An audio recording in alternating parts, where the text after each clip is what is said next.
Politics of throughout the weekend, starting with the whole weekend into Friday.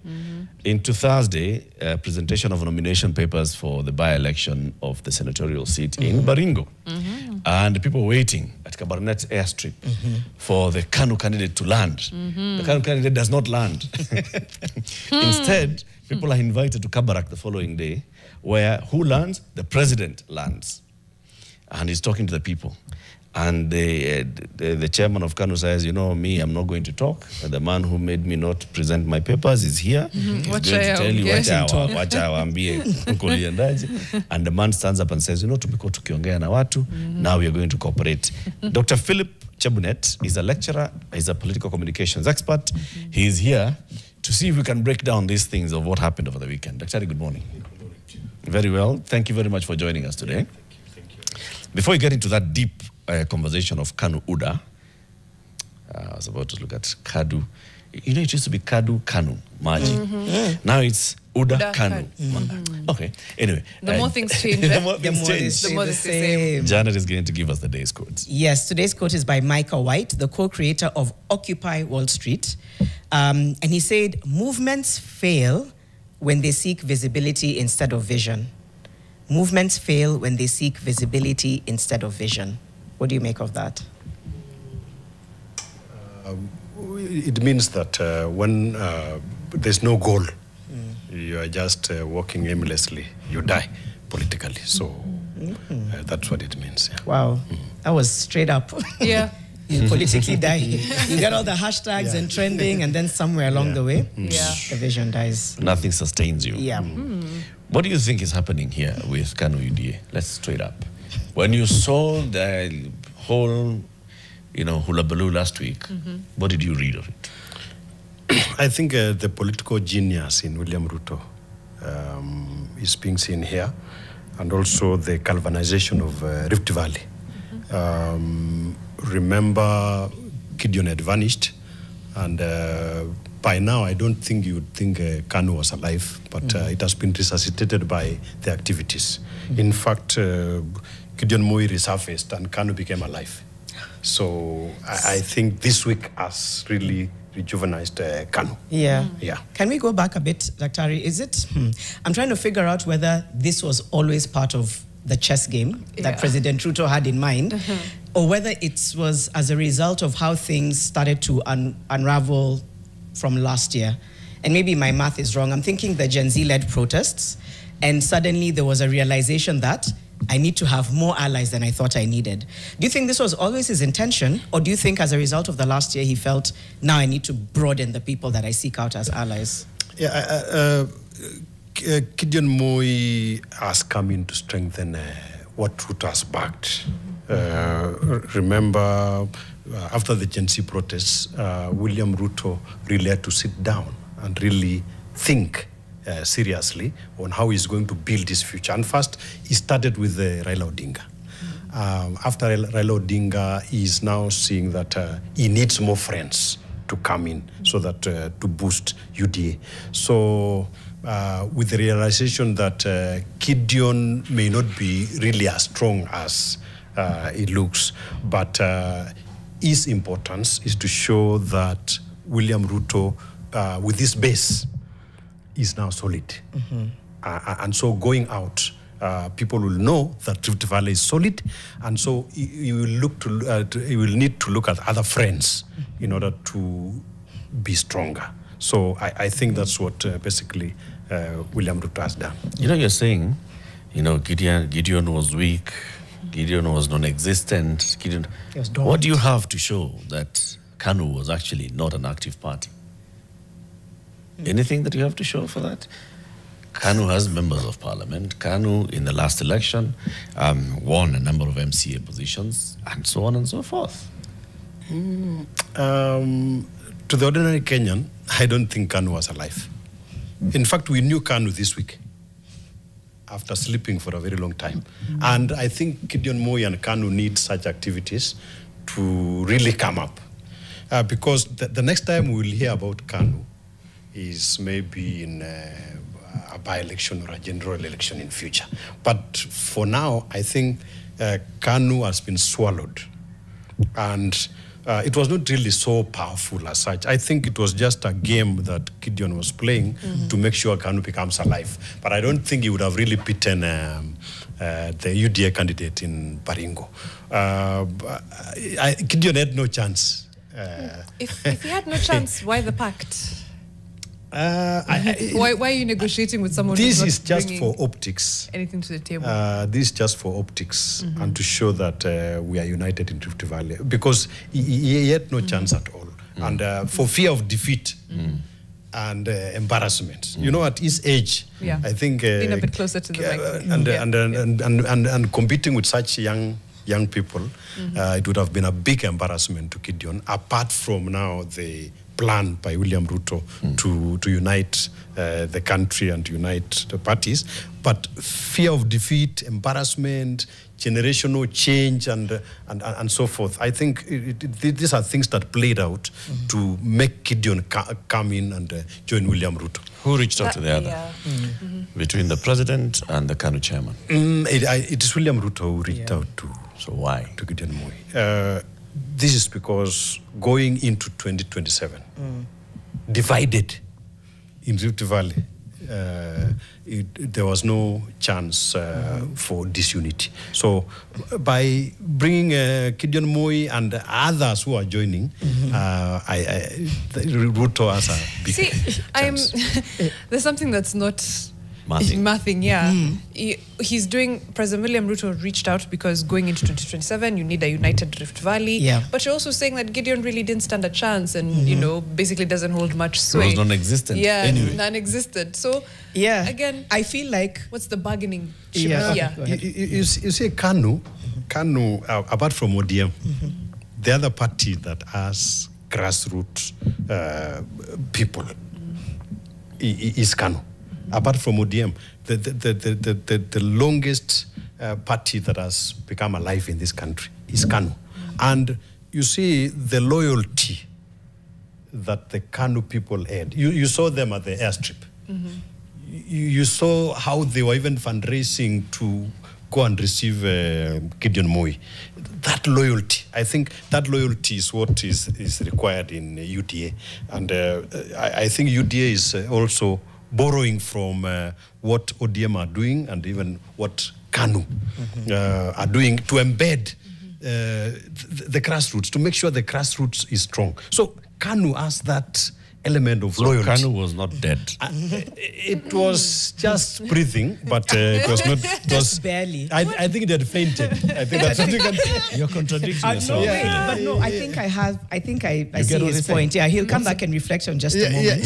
But I think KANU, I don't think ever really lost its loyal base. It just had a leader who, I don't know, for whatever reason, was not as visible. Was just not as visible as the others. But it doesn't mean that the sway doesn't exist. Okay. And I think the so president going to the saw court that. today, KANU is a proper embodiment. KANU is more ideology than vision. That it's more. What's the quote? Yeah, that movements fail when they're about visibility. Or than vision. Yes. KANU is more vision. But KANU was built on visibility. KANU. Yes.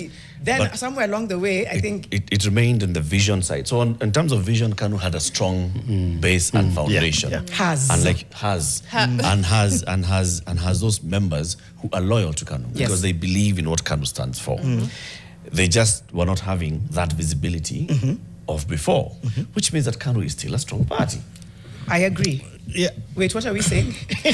Where's the bone of contention? Philip was saying that, you know what, Gideon was out, KANU was washed up, and all those things. Oh, I see what you mean. And then he comes in to say, but then you see KANU. CPR, 1, 2. But he's saying that KANU has such a very strong, loyal base that Ruto felt that he needed. And we have seen the loyal base. If you go into that entire Baringo, how many MPs? KANU. If you go into the neighboring Samburu, how many MPs? KANU. Go into Espokot, KANU. KANU is strong, Buana. But I think also KANU lacked a leader like Moi. You know, Gideon really does not have the... He's also a Moi. Gideon does not have the muscles like the former president. Light. Yeah, so Kanu lacked a leader in Gideon Moi. I think Gideon Moi was brought up in a very soft way, and he's not used to these battles and so forth. But if Kanu had people like JJ Kamodho, you remember the SG, and even the SG, the current SG of Kanu, I think it's called Kamau or someone. This man said, we have been in opposition. In fact, I like the speech of that man. That, I think that's a great man. He said, we have been in opposition for now 23 years. We have suffered. You even saw the kind of demeanor, how he was talking about the suffering that they have had for all these years. So I think Kanu lacked leadership, and I think going forward, maybe the young generation. There was this young man who left Kanu. I think he was the spokesperson, and he went to ODM. I think he used to come here sometimes. I think that's the generation that now needs to take up Kanu. Is it Ogola? Not really, but there was a young man who left to Kanu, and he resigned the other day. We hosted him. We hosted him here. Yes. Was he the leader of the youth? No. He's in the compensation. Yes. Committee. Yes.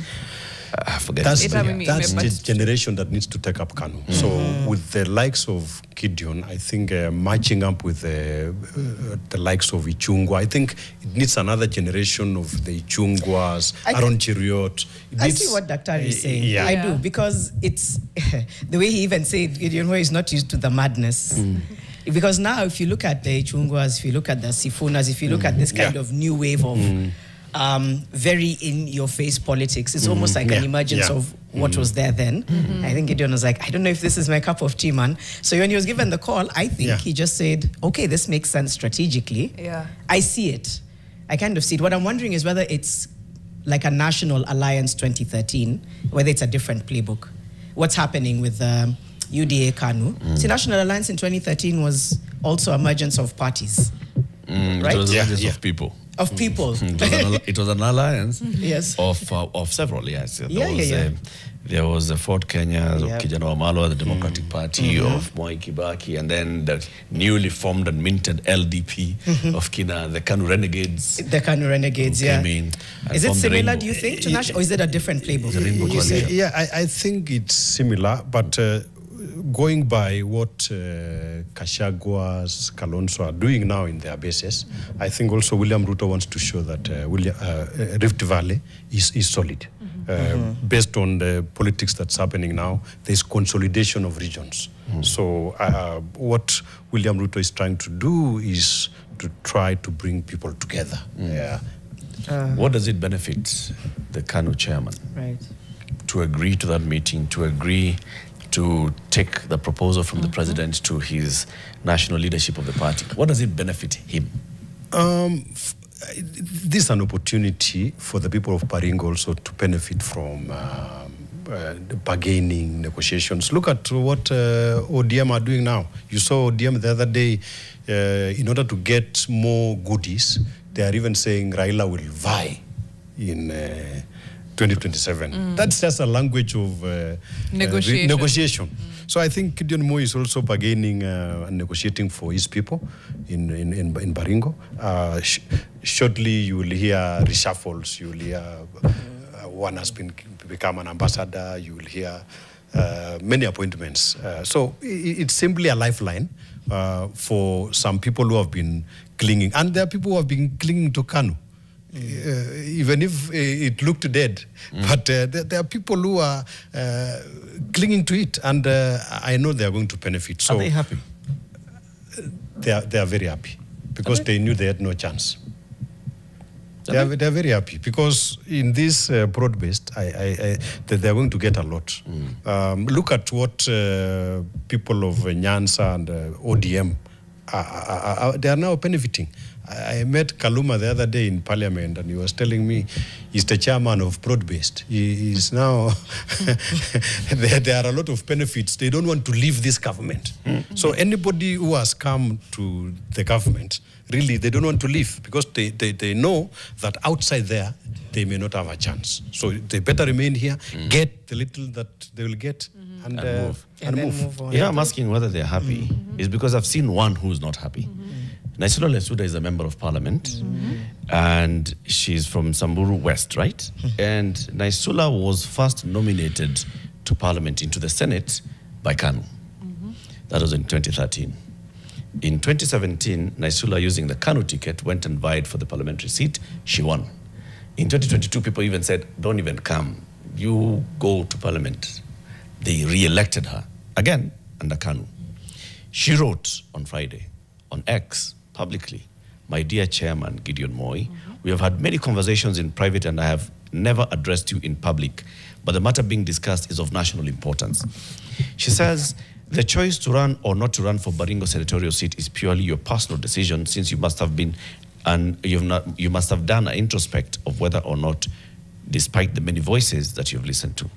Who you also choose to work with in the national politics moving forward is purely your personal decision. My only concern, and that of many who have believed in you and the party, is your choice not to give direction and not to communicate on time of your decisions. We feel not listened to, not heard or felt, especially the felt part. Chairman, address your supporters of your decision, lead with empathy, carry us along." This is what she tweeted, and this was on Thursday at night when Gideon had not, and just ahead of this meeting. And you can just see this is one senior member of the party who is a member of the National Assembly, who is basically just feeling not heard. Blindsided, yeah. Who even knows Naisula? Because Come on. in Parliament, I don't know which side. I don't know which side she votes for. I think it looks like James Orengo. You saw James Orengo What do you mean the what other side day. she votes for? Yeah, you saw James Orengo the other day when he wanted to be a rebel. Right now he's singing Ruto wherever he goes. So I think Naisula is just, let me say, he may not have any impact at all, even in Parliament. Because right now... You've chosen to attack the person as opposed to address the statement. You've chosen to go after Naisula impact or lack thereof, as opposed to interrogate the statement, which is feeling blindsided as a member of KANU. How many MPs are there even in Parliament? I think there are 2, or is it 1? Members of KANU? Yeah, members of KANU. I think there are very few. You want us to count them? Weka Naisula, kunja kidole. There are very few. They may not have... Weka they Julius, have to... Weka Julius Mkuli, kunja kidole. Let's just count. Yes. Right? Yes. Weka Tiati MP, Kamket. Umekunja kidole? Those are 3. Unakunja, si ndio? Wekunja tuendelee. Tuende North Hor, Guyo Adawario. Weka kidole. Hiyo ni 4. Tuweke Jackson Legumantare, Samburu East, weka kidole. Tuweke Amina Dika, Tana River, weka kidole. Sita. Sasa unasemaje? So what do you say? When they meet in when they meet in the parliamentary group meeting, now they are members of Azimio. But I think from what happened in Kabarak, that they may not be in Azimio anymore. There's no chance in Azimio. In fact, ODM is in Azimio. I think so. But ODM are the minority. I'm even seeing more, sorry. Yeah. Amani Dika They may not really have any chance. But I want just to advise them, free of charge, that the place where they have a chance is in the broad-based. But outside there, they may lament, but the cloud has moved. If you wait, you may be left behind. You're left behind. There's some feedback. I know we're going into a break. Dan Jeru says that I think Ruto is using the strategy used on ANC and ODM parties to weaken all opposition parties. Charles Nunga is saying, Ruto, a political genius. I beg to differ. He bulldozes others to get his way. Maybe that's his version of genius. Gideon had a very real chance of capturing Baringo senatorial seat. That would have been catastrophic for Ruto in matters optics. KANU matters in the Kalenjin rift. That is George Kimando. Francis Akatsa says, fear of the defeat and embarrassment with the president in the event he lost the senatorial seat. It would have been a ripple effect on the government. Yeah, Prof is not being honest. We'll go on a break shortly. And after that, I want to address also the rumors, allegations that there was also some business dealings behind the KANU UDA pact. Don't know if you can speak to that. But of course, even the feedback coming in is that we're underplaying the importance of KANU in regional politics in the Rift Valley. We've gone through how many MPs exist there, how many MPs have come from KANU. Of course, again, President William Ruto would not be coming to the table if there wasn't something for the give and take, like you said. But we'll go on a short break. When we come back, let's talk about business meets politics and much, much, much more. Hashtag is Fixing the Nation NTV. We'll be right back. So there was many comments. I don't know which one Prof will speak to, where Charles Dungo is saying, it was first Francis Akatsa. Fear of defeat and embarrassment was with the president in the event he lost the senatorial seat. It would have been a ripple effect. Huh? Okay. Then Gideon had a very real chance of capturing Baringo senatorial seat. That would have been catastrophic for Ruto in matters optics. And so, yeah. So I don't know. People are like, we're not really buying what was happening. He's saying KANU matters in the Kalenjin Rift. Yes. Yeah. Charles Dungo goes on to say the arrogance displayed by government proponents is mind-boggling. A lot of them think they have so much control, but at every turn we see the grip slip from them in glee. Okay. So what are you getting from what everyone is saying? Seth Otimba on Facebook is saying UDA joining with KANU is picking a rag from the dustbin. KANU has less to offer. I don't know that I'm convinced about that. I'm not convinced. I'm not completely sure. I see the reason for this particular merger. Really? Or whatever coalition, whatever. I'm not completely sure I see. Because KANU had candidates in the last election in Rift Valley. William Ruto took Rift Valley by a huge margin in the last election. In fact, KANU was not the only party outside of UDA in Rift Valley. We've just been talking about the other one during the break, the Kenya Union Party. Kenya Union Party is one led by former governor of West Pokot, Lonyangapuo. It has MPs. It has the Kacheliba MP, Titus Lote. It has David Kosing of Pokot South. The woman rep, Rael Aletum, is from this party. So, but in terms of the presidential vote, William Ruto swept West Pokot. So what's the point of this? Which kind of feeds into the question I'd asked before the break. Were there other things at play that we may not be privy to, specifically business interests? We've seen the allegations, but I don't know if they hold any truth. Dr. Philip? Most of those issues that happen in Rift Valley, if you check those who start their own parties like Lonyangapuo, it's simply political survival in the local politics. Because maybe somebody sees that UDA may not have a chance here, looks for another party, and then becomes a friend to the ruling party. So I think, as per what you have said, William Ruto has built himself in terms of wealth, in terms of business, and he is currently approaching the level of, if not past, Moi, and he's really approaching the level of the Kenyatta family. The man is so strong. In fact, you cannot really compete with William Ruto now. Financially, I think that the man is very strong. How do you know? So without money... No, how do you know, Philip? You can see the way he's supporting people everywhere. And Ruto is a giver. You can see the wealth that he has. Without money, I know Kalonzo and the others, they know. You know, the other jarring thing about what you've just said, as true as it is if you're saying that President William Ruto is about to catch up to the Kenyatas and the Mois, those were dynasties that were in power for over 20 years. For decades. For decades, right? Yes. Families that have been in the political ballgame since independence and post-independence and so on and so forth. How, in that time, has he managed to catch up financially?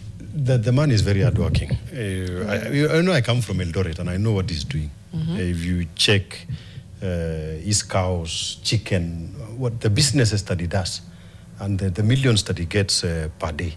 The man is really strong financially. So if you want to have any chance politically, I'm talking as a former aspirant, if you don't have money, and I think those aspirants who are listening to me, they better know that to win elections, apart from goodwill and supporters, you have to be financially stable. And I think that's what really has made William Ruto to rise, because the man has really positioned himself, apart from politically, even economically. So, agriculture, for you to catch up with the Gideon agriculture, Mois, yes, agriculture, yes, being the thing that's catching so him for you up to catch up with Gideon Mois, Uhuru Kenyatta's, yeah, you cows also and have chicken. to be serious economically. Cows and chicken. Yeah. You're like, I'll take it for now. As I thread separately, Mariam is like, there's a lot more I could ask about that. It's fair. I think it's better to ask the subject of that question. Yes. Yes. How did you make your money? Yes. Yeah. Because everybody else, Yes. I mean, will can tell only you, speculate. Yeah. So because I think also Gideon Moi, the speculation was also him having to protect his own business interests. You know the problem with the dynasty wealth, you cannot really know what Uhuru Kenyatta has as a person. But if today my friend here buys a bicycle, it will be known in the whole county. But so the dynasty, you are really known, and you really shout around.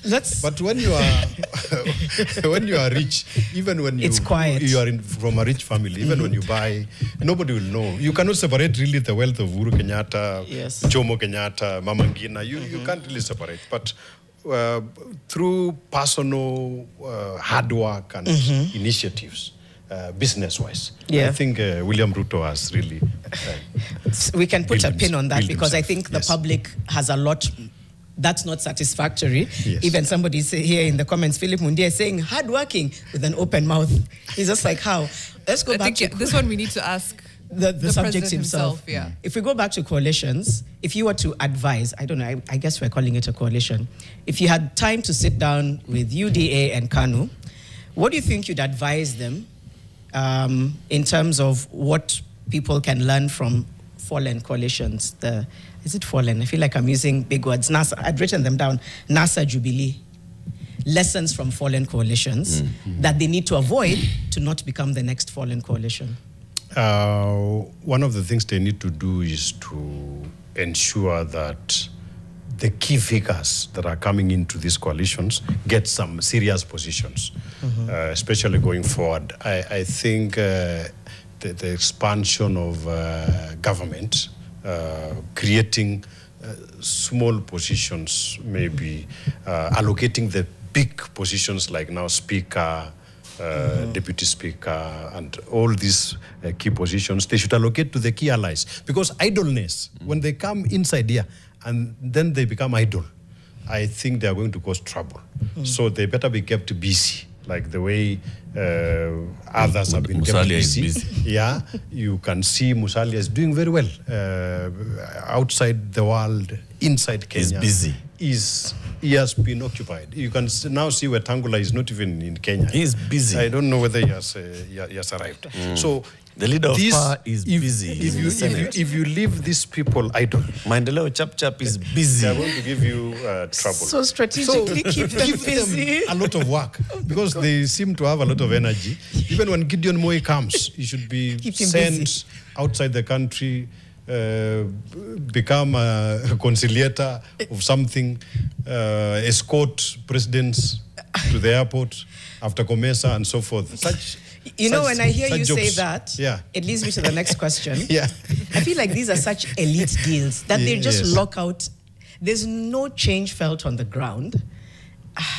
Do you guys think there's any win here? I feel like these deals are very elite. It's Kijuano, hey, Eric, you guy, my guy. It's the individual, not the party. And then more and more Kenyans, leave alone the party, leave the Mwananchi. The Mwananchi. So I feel like also, is the timing just off? Because people are like, nothing you guys do makes any change in my life. The cost of living is still high. I'm still unemployed. But you guys are there saying... I'm busy. You guys are busy. Yeah. So again, yes. I don't think, Prof, that people are, maybe that's another point of contention. And even seeing some of the comments, people are just like, we're tired of this. It looks very elitist. It looks like it's the political elites doing their thing. Is there any way that they're going to build public trust at all? Or has that story just gone? You can see even what Mudavadi has done. The inflation has really come down. You can see his economics are really working. Mudavadi? So, yeah, Mudavadi. You remember during when he was finance minister, he has a lot of ideas. So he's not the finance minister now. He's not the finance minister, but he's the prime cabinet secretary. So he has also ideas to inject into the economy. So even Gideon Moi has something to offer. All these people who come in, they have something to offer. So this coalition government, the Kenya Kwanza, has really helped William Ruto even to stabilize. You saw even there is minimal activity of Gen Z right now after Raila came in. There is minimal activity. People are now supporting the government. And you know, William Ruto wants to position himself as someone who unites the country. Does minimal activity mean that people are supporting the government? Or does it mean that either there was suppression, because we saw what happened after the Gen Z protest, during the protests, it was just a lot of pushback. It's either abductions or tear gassing or this and death and all of that. So is it a sign of support, or is it just a sign of a quelling and of a different strategy necessarily? Would you take silence, what looks like silence or a lull, as support, really? It could be also that the Gen Z are happy with what William Ruto is doing. You can see the housing, you can see even the Nyota program that is happening currently. It's really benefiting a lot of youth, even in my county in Uasin Gishu. So they could have bought into the idea that we better support this government, this nation, because we don't have any other nation. So you really see William Ruto as uniting the country. And I think that is the narrative going forward to 2027. Someone who brings people together, even by bringing Gideon Moi and the others who are joining before the end of the year. I'm sure. Who do you think is joining next? Yeah. There are people who are joining. You would be surprised even Kalonzo will join. Yeah. Have you heard anything? What have you heard where you've come from? You sound like somebody who actually unapitanga hapo kwa kitchen, unapita hiyo unaingia kidogo unakaa chini. You see this title you have called United Opposition. Yes. I think that is going to break very soon. You can even see in this headline what Matiang'i and so I think you would see one of the people between Kalonzo and Matiang'i may join William Ruto very soon. Why? Because they have no chance with Gachagua. Gachagua is a difficult person, and he may not really, like Matiang'i, may not have a chance. So one of them, I'm sure, before 2027, they are going to join William Ruto. Philip, you sound like somebody who is really a supporter and an insider. You're positioning yourself as an insider in, the William Ruto presidency. How deep are your roots in that? I've been analyzing politics, especially Rift Valley politics, since 2016. So I know what's really happening, and I'm also a political communication expert. I teach political communication at the university. So I believe that trends are going to change, and William Ruto is not sleeping. Right now he's building a lot of coalitions and a lot of friends. Even in Kitui, where he's going for the Mashujaa. I was there the other day, on Friday, and you will not imagine that is Kitui. What do you mean? The roads within the town, everything is now changed. Even that stadium, you will not believe. In readiness for Mashujaa. But of course, it's speaking a message that this the people that you should join. You should be in government. I think I was listening to Makali Mulu earlier, and you will see that these people actually know that the government is... But if it's the roads, if it's this very nice car bypass that we now have in Kitui town, that was open before 2022. But I think on Monday, you must find your way there. Yes, you will see the kind of work that has happened. I want to argue that is now taking development to the people. I want to argue a little bit about, and I completely respect and hear you when you say you've analyzed for a long time, but sometimes there are curveballs that come into politics, unless curveballs don't make a difference. One of the curveballs was, I think, 2007, 2008, because sometimes politics is based on certain patterns. If this person has a lot of this wealth and networks, then it's easy for them to pull so-and-so in. But then there was this post-election violence, which threw a curveball, which is why the Grand Coalition was formed. Fast forward to 2024, and I think last year was also a bit of a curveball, when young people said, we don't want this government because of the corruption. So how sure are you that certain patterns will stay the same without considering the fact that there could be something that could fundamentally shift the way people move in political circles and move the way people will vote in 2027? One of the things that William Ruto is trying to treat right now, using programs such as Nyota, is to deal with the Gen Z effect. Most of the youth are not employed. So if he fixes that before 2027, I think he's going to get a good following. The other one is what I've just said, bringing together the whole nation. Apart from Gideon Moi, he should bring others who will come in. There's also the effect of geopolitics, how Kenya is trying to relate with external friends. You saw Donald Trump the other day saying that America has we should not protect Kenya and the other countries. So if William Ruto deals with the external and deals with this youth and brings the nation together, I think that's going to be the strong point for William Ruto, and improve the economy, and also the inflation to come down. So those are things that are going to play around. So if the youth become satisfied, I think that was the thing that was going to really disturb him in 2027. But for now, you can see things have cooled down, and he's really working on that. Yeah. What things have cooled down? Yeah. You can see now the leaders of the Gen Z. You saw the other day this Matiang'i in Mombasa. I think he was talking of, he was carrying a bullet, a used bullet in his bag, saying that the government is after me, my life is in danger. So you can see even the supposed leaders have started doing funny things. Yeah, so Boniface Mwangi is not Gen Z though. Yeah, but he's an actual Gen Z he was leader. claiming to be the leader, but you can see the leaders have started going down. So are you saying that the people are now more happy this time than they were a year ago? According to me, things are not so bad.